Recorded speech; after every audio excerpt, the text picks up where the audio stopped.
300, c'est le nombre approximatif de spécialités culinaires qui existent au Japon. Sushi, ramen, bento, curry, yakitori, tempura, onigiri. La liste est très longue. Et en 2 ans de vie ici, j'en ai testé une grande partie, mais il existe encore énormément de plats un peu plus méconnus que je n'ai jamais essayé. Alors aujourd'hui, entre mentaiko, oshiruko, kiritamponabe, on va aller tester ces plats japonais que je n'ai jamais essayé. Et pour commencer cette vidéo, je me trouve dans le quartier de Akihabara et on va commencer par aller goûter la Shojin Ryori. Shojin Ryori, c'est tout simplement la cuisine qu'on mange dans les temples bouddhistes ici au Japon. C'est une cuisine végétarienne, donc qui exclut la viande, les poissons et qui se concentre plus sur des bases comme le tofu, les légumes de saison, des algues, etc.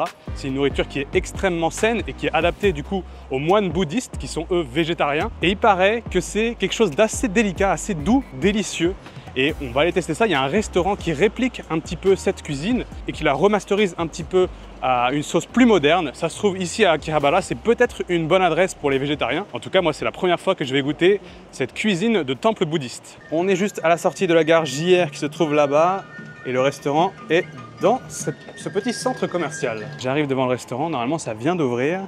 Et tout de suite, on est présenté avec le menu. Et là, on nous dit que c'est même pas juste végétarien, c'est carrément vegan. Donc ça peut être vraiment une bonne adresse pour les végés et véganes qui viennent au Japon. Allons voir ça.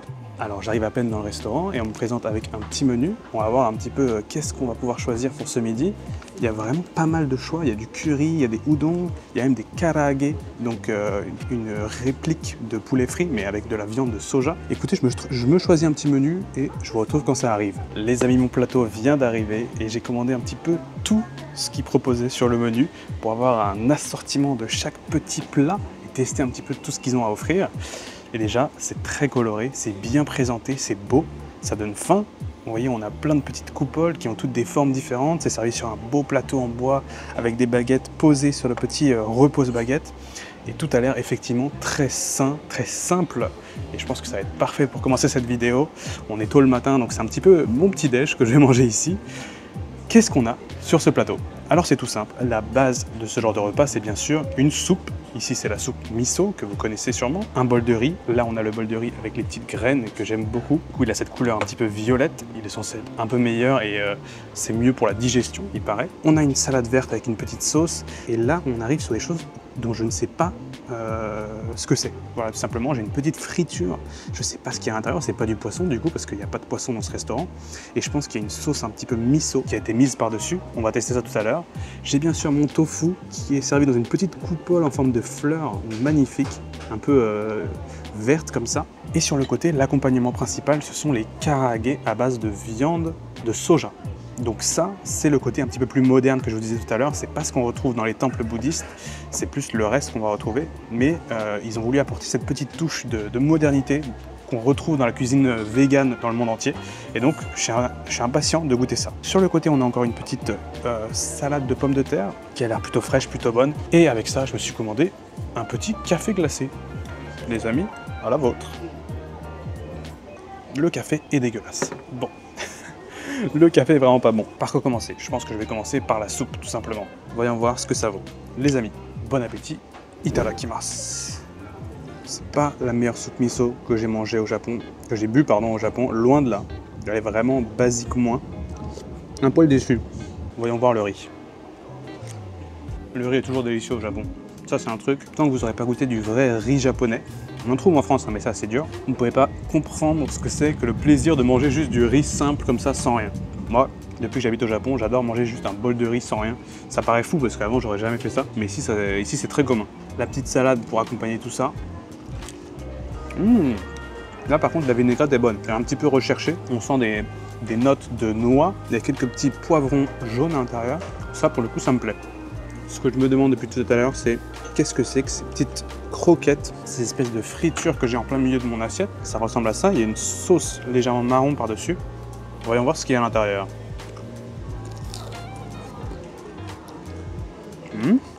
Regardez, à l'intérieur c'est une espèce comme de viande recomposée. Alors ça va pas être de la viande, c'est très léger en goût. J'ai presque l'impression que c'est un mélange de farine et de champignons. J'ai des petites saveurs de champignons, à moins que ce soit la sauce. En fait, j'ai l'impression que c'est juste une petite boulette de pain, comme un beignet en fait. Je trouve que c'est un beignet salé avec la sauce sur le côté. C'est pas mauvais, mais c'est vraiment très léger. Et comme je disais tout à l'heure, là on est tout dans la subtilité. Hein. La sauce est bonne par contre. Un peu déçu de la soupe miso là. Tu viens dans un restaurant comme ça, tu t'attends à la meilleure soupe miso de ta vie. Et là, c'est pas le cas. Bon alors, le petit morceau de tofu, il est rose, je sais pas pourquoi. Waouh, c'est fade, hein. C'est extrêmement fade. Il baigne dans une petite sauce soja dans le fond, et heureusement, parce que sinon le tofu lui-même, il n'a vraiment pas beaucoup de goût. Avec la sauce, c'est un petit peu meilleur. Et ouais, là on sent qu'on est sur de la nourriture saine. Hein. Voyons voir la petite salade de pommes de terre. Ouais, je commence à comprendre ce que c'est que ce restaurant. Avant de donner mon verdict, je vais goûter quand même la pièce maîtresse, le plat de résistance, le karaage vegan. Il est servi avec une petite sauce blanche qui se veut être une sauce tartare avec un petit peu d'herbe par-dessus. Voyons voir ce que ça vaut.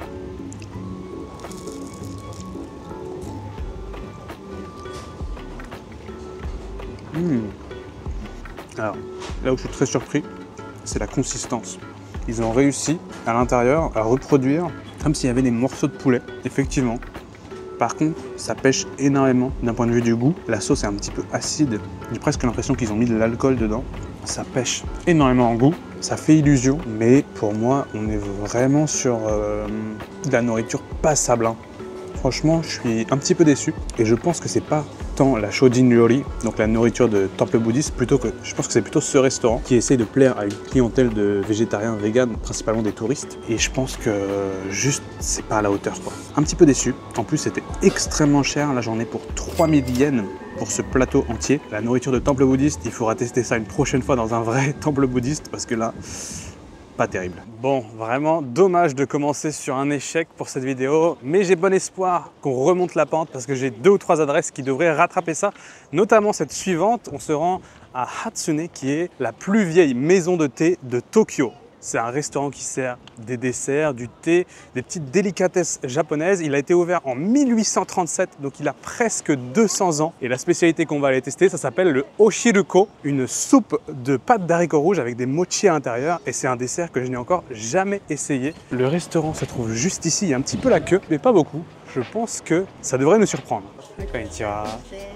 お汁粉食べたいですが、初めてですからおすすめは何でしょうか。おすすめやっぱりあったかいんだけど。はい、じゃあそうしよう。Les amis, je suis arrivé dans le restaurant et c'est une ambiance très sympa. On est vraiment sur une déco en bois, c'est ce que je peux vous dire. Tout est en bois, on a des petites lumières un petit peu tamisées. C'est très sophistiqué, on sent que les gens ici, ils sont là avec leurs petits doigts en l'air, si vous voyez ce que je veux dire. C'est vraiment un peu comme le tea time anglais, mais la version japonaise. Et en arrivant, on m'a servi un thé vert. J'ai demandé la recommandation, ils m'ont conseillé tout simplement le oshiruko chaud. On va voir ce que c'est. Moi, c'est la première fois que je mange ça, donc je ne connais pas du tout ce dessert. Thé vert tout simple, servi chaud. Les amis, à la vôtre. Le thé vert japonais. Hein. C'est vraiment délicieux. Les amis, ça y est, je viens de recevoir ma soupe. Et comme vous pouvez voir, c'est une soupe à base d'haricots rouges, un dessert classique au Japon. C'est vraiment tout petit. Hein. Là, pour ce petit set, j'en ai pour 1000 yens. Donc, c'est un prix, mais on est vraiment là sur une expérience traditionnelle, un petit peu luxe, j'ai envie de dire, en tout cas raffinée. Et quand j'ouvre ma petite soupe, qu'est-ce que j'ai au milieu? 2 morceaux de mochi, c'est-à-dire de la pâte de riz, fait maison, j'ai l'impression, et passé au chalumeau. Ils m'ont l'air un petit peu grillés. En tout cas, j'ai l'odeur un petit peu du grillé. Ça sent très bon. C'est servi chaud. On m'a dit de faire attention. Les amis, on va goûter cette petite soupe oshiruko. Bon appétit. Itadakimasu. Commençons par boire la soupe. Oh. Tout de suite, j'ai un goût bien sucré qui entre en bouche. Ce goût de pâte d'haricots rouges que moi j'ai appris à aimer ici au Japon, il est vraiment bon ici. C'est peut-être un des meilleurs que j'ai eu l'occasion de goûter. Ah, c'est bon. Je sais pas comment expliquer, mais ça respire le traditionnel, ce petit dessert. Goûtons le mochi, qui a l'air clairement fait maison, hein, vu la consistance. Regardez, je viens vous montrer ça un peu plus près. Ah, allez, bon app.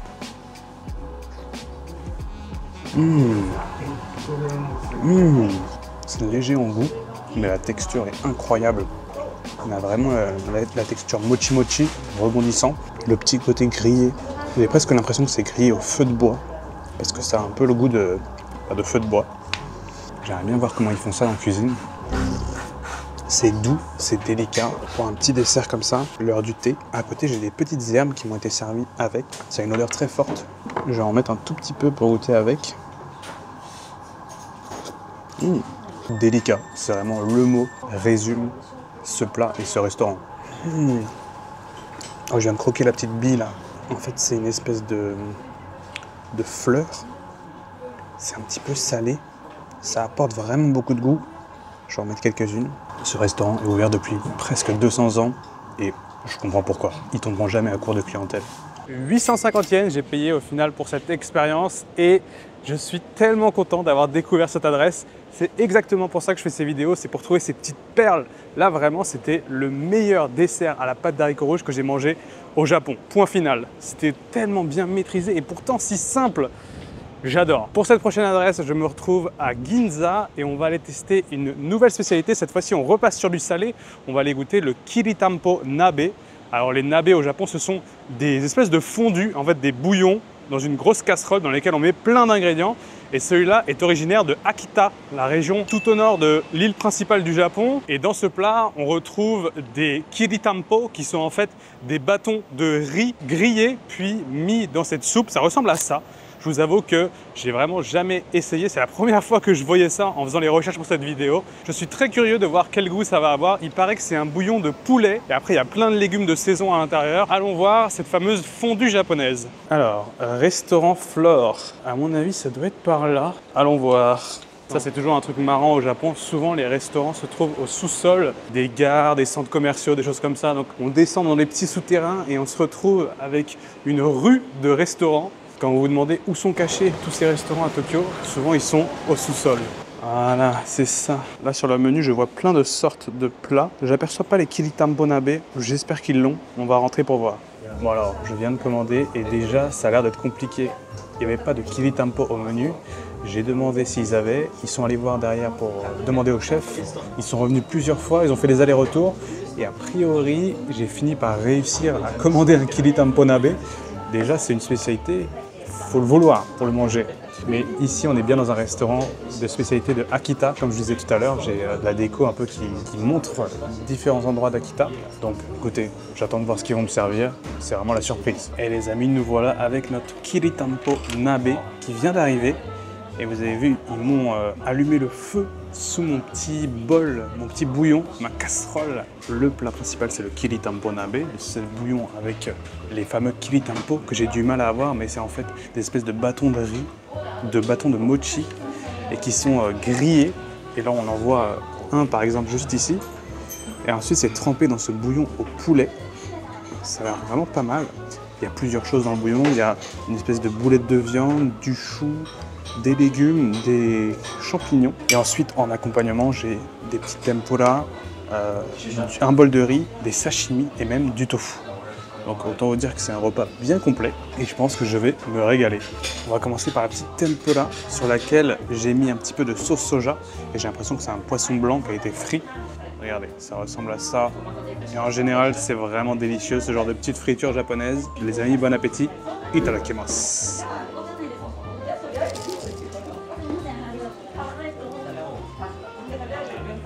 Comme prévu, ça met tout de suite le smile. Cette friture croustillante, généreuse, mais douce à la fois, goûtue, le poisson à l'intérieur qui est cuit parfaitement. Mama, on ne peut pas se louper. Enfin, si, ils peuvent se louper, mais là, ils ne se sont pas loupés. On a ensuite un petit haricot qui est pareil, frit à la façon de tempura, sur lequel je suis venu rajouter un petit peu de sel qu'on a dans le coin de l'assiette, que vous voyez ici, du gros sel. Voilà. C'est vraiment délicieux. Et en plus, ils ont ajouté l'un de mes préférés, le potiron sous forme de tempura. Ça, c'est un de mes préférés. C'est vraiment délicieux. Avec un petit peu de sauce soja. Imbattable. Waouh. Waouh. C'est même pas le plat principal et c'est délicieux. Bon, voyons voir ce que ça vaut, ce petit bouillon nabe. Je vais ajouter... Vous voyez, j'ai tout ce qu'il faut. J'ai une petite cuillère et un petit bol pour venir prendre en fait un petit peu de bouillon et juste le mettre dans une petite assiette pour que ça commence à refroidir parce que sinon ça cuit en permanence. Je vais ajouter le petit kiritampo, quelques accompagnements Et on va goûter ça. Oh, déjà, c'est une odeur vraiment bonne, un petit peu sucrée. On sent le mirin qu'ils mettent beaucoup dans les sauces japonaises. Commençons par goûter le bouillon, justement. Ce bouillon qui est censé être un petit peu au poulet. Oh, oh, c'est délicieux. Wow. C'est la première fois que je sens ça dans un nabe. On sent le goût umami que j'ai l'habitude plutôt de goûter dans les ramen parce qu'ils ont des bouillons extrêmement travaillés. Et bah là c'est le cas, il est trop bon. C'est un dashi japonais mélangé avec un bouillon de poulet et une petite sauce mirin. Ça regorge de goût, ça regorge d'umami. Goûtons la boulette de viande. Imbibé du bouillon, ça c'est une tuerie. Les petits légumes, on va ajouter ça au bol de riz. Il y a même des morceaux de viande à l'intérieur. Mais là je découvre un game. Je crois que je vous avais jamais montré les nabe sur ma chaîne YouTube. Et pourtant j'en avais goûté quelques fois. Et à chaque fois, j'adore ça. Les bouillons japonais. Il va falloir que j'en goûte plus souvent parce que là, je suis vraiment choqué de la qualité. Ça pour moi, c'est quasiment ce que la cuisine japonaise fait de mieux. Et pourtant, on ne le connaît pas forcément parce que c'est pas hyper réputé. Mais mon Dieu, qu'est-ce que c'est bon. Beaucoup de légumes dans le bouillon. Beaucoup de choux en fait dans le fond pour remplir un peu le tout. Ça doit être assez léger quand même au final comme plat. Maintenant, goûtons le kiritampo, le fameux bâtonnet de riz qui a été plongé dans le bouillon, qui est en fait un espèce de mochi. Wow. Il est tellement goûtu. Il est vraiment imbibé du goût du bouillon. Et il a une texture un petit peu marrante. On sent encore les morceaux de riz à l'intérieur. C'est pas complètement une pâte de riz. Il reste des morceaux de riz entiers. Le bouillon, j'en reviens pas. Vraiment, il déborde de saveur. Et enfin, on a même des petits morceaux de sashimi. Regardez, j'ai un poisson blanc là qui a été ajouté à mon assiette. On peut déguster avec un petit peu de sauce soja. Ça devrait être le clou du spectacle. Ils ne sont pas foirés. Le poisson est tendre, délicat. Encore une très belle découverte. 1600 yens et j'ai payé pour ce nabe et je trouve ça plutôt raisonnable vu la quantité qu'il y avait dans l'assiette. Et franchement, je me suis régalé. Je pense qu'il va falloir que je goûte d'autres types de nabe parce que là, on est en train de s'ouvrir un monde de plats avec cette vidéo. C'est génial. Que de découvertes. Et ce n'est pas fini parce que là, je marche en direction de la gare de Tokyo qui est à 2 pas d'ici et on va aller goûter le mentaiko. Qu'est-ce que c'est que les mentaiko? C'est ce que vous avez vu en miniature. Ce sont en fait des œufs de colin qui sont cuits d'une façon un petit peu particulière. Et le restaurant où je vous emmène, il paraît qu'ils en font sous plusieurs formes. J'ai jamais osé goûter ça alors que ça fait un moment que je connais, juste parce que la forme me dégoûte.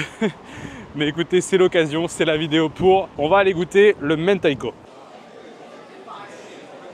Ça, juste là, c'est un restaurant de tsukemen extrêmement populaire que j'ai déjà goûté. Croyez-le ou non, c'était mes premières tsukemen au Japon.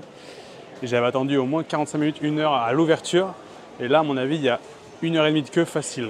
Moi, ce que je cherche, ça doit être par là. Ah, c'est ça. Ouais, on peut pas se louper. Les amis, je suis arrivé dans le restaurant de mentaiko et j'ai pris le menu le plus populaire. Comme vous pouvez voir en vitrine, ils avaient plusieurs menus et j'ai pris le numéro 1, celui spécial juste pour goûter le mentaiko. Et ça y est, ça vient d'arriver. Regardez-moi ça. Qu'est-ce que c'est que les mentaiko? Je vous l'ai dit tout à l'heure, ce sont les œufs de colin. Et en fait, quand on regarde de plus près, on commence à comprendre. Vous voyez des milliers de petites billes. C'est ça en fait, les œufs qui sont regroupés et qui sont formés comme ça dans une espèce de chaussette, on dirait un doigt. Et c'est ensuite grillé, il me semble. Je vous avoue que je ne suis pas hyper familier avec comment est-ce que c'est cuit. C'est littéralement la première fois que j'en mange. Donc, alors je dis première fois, mais c'est pas vrai. J'en ai mangé une fois dans des udon, parce qu'ils font aussi une version udon avec un tout petit peu de mentaiko. Et ça, j'avais bien aimé. Mais c'est la première fois que je le mange sous cette forme. L'aspect est un petit peu ragoûtant. Mais en tout cas, ce restaurant est très populaire. Il y avait la queue et j'ai l'impression qu'il passe des pubs à la télé. Parce que dans le menu, il y avait marqué prenez ce menu comme vous avez vu à la télé, etc.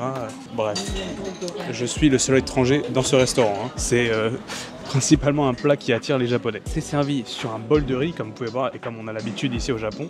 Une petite omelette sur le côté. Quelques accompagnements, des petits légumes marinés, je ne sais pas vraiment ce que c'est. Une soupe miso, comme d'habitude. Une sauce un petit peu spéciale qui m'ont dit de goûter après. D'abord, on va goûter sans. Et sur le côté, j'ai encore un espèce de truc. Je pense que c'est des mentaiko frits. Écoutez, on verra ce que ça vaut. Pour ce repas, les amis, bon appétit. Itadakimasu. On va voir. Bon alors, regardez-moi ça. Allez, c'est parti. Les premiers mentaiko, on y va comme ça.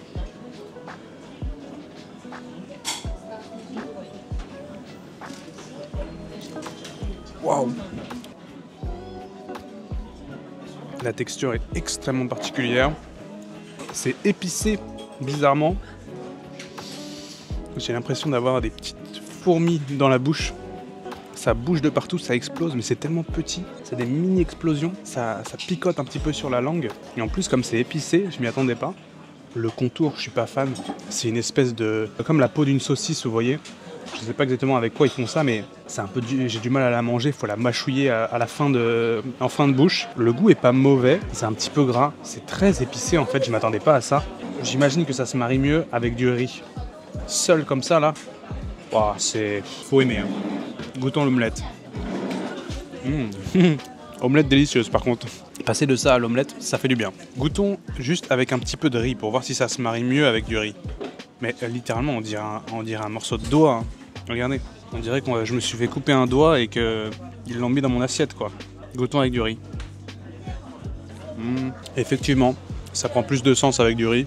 Mais franchement, moi, j'arrive pas à passer outre l'aspect un petit peu ragoûtant et la pellicule qu'il y a autour qui est un petit peu... j'ai du mal. Et c'est vachement épicé. Je prends un petit coup de soupe. Contrairement à ce matin, la soupe est délicieuse. Et ça fait plaisir. Voyons voir sur le côté cette petite friture. J'ai l'impression que c'est du mentaiko sous forme de karaage. Voyons voir si c'est le cas. C'est pas mal.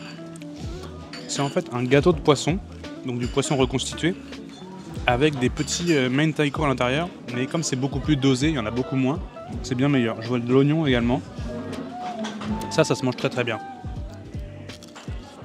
J'ai vu qu'ils faisaient également des mentaiko dans une omelette japonaise. Et je pense qu'en fait, le secret pour manger ça, c'est de le manger accompagné dans un plat. Le manger tout seul comme ça, c'est très écœurant. Et je pense que mélanger dans un plat, dans une omelette, dans des udon, là dans un karaage, ça ajoute quelque chose. Ça ajoute un petit peu de gras, un petit peu d'épices. Juste tout seul, c'est trop. Bon, on va finir par goûter avec la petite sauce qu'ils ont mis sur le côté. Je vais pas forcer, on va en prendre juste un tout petit peu avec du riz. Voyons si ça ajoute quelque chose. Là, j'ai du mal à attraper le tout. Ouais, pourquoi pas. Je suis pas assez connaisseur de mentaiko pour vraiment voir la différence là. Écoutez, c'est un truc typiquement japonais. Je pense que pour aimer ça ou pour adorer ça, il faut être né avec des mentaiko dans son assiette. Moi, c'est pas le cas. Donc, j'ai pas encore développé le palais pour. Mais écoutez, c'est quand même une découverte plutôt marrante. Les amis, c'est sur cette petite vue de la magnifique gare de Tokyo qu'on se laisse pour aujourd'hui. 1600 yens, ça m'a coûté ce plat de mentaiko. C'était pas mon préféré, mais voilà, il fallait tester, il fallait découvrir. Et c'est le but de ce genre de vidéo, c'est de sortir un petit peu de ma zone de confort et de tester des plats que, à première vue, j'aurais tendance à être un peu réticent. Et pourtant, on peut avoir des bonnes surprises et on en a eu quand même dans cette vidéo. Dites-moi d'ailleurs si elle vous a plu dans les commentaires parce qu'il y a plein d'autres plats japonais que j'ai jamais testés, donc ça pourrait être l'occasion de refaire ce genre de concept. En tout cas les amis, comme d'habitude, merci d'avoir regardé la vidéo jusqu'au bout. J'espère qu'elle vous aura plu ou au moins j'espère qu'elle vous aura donné faim.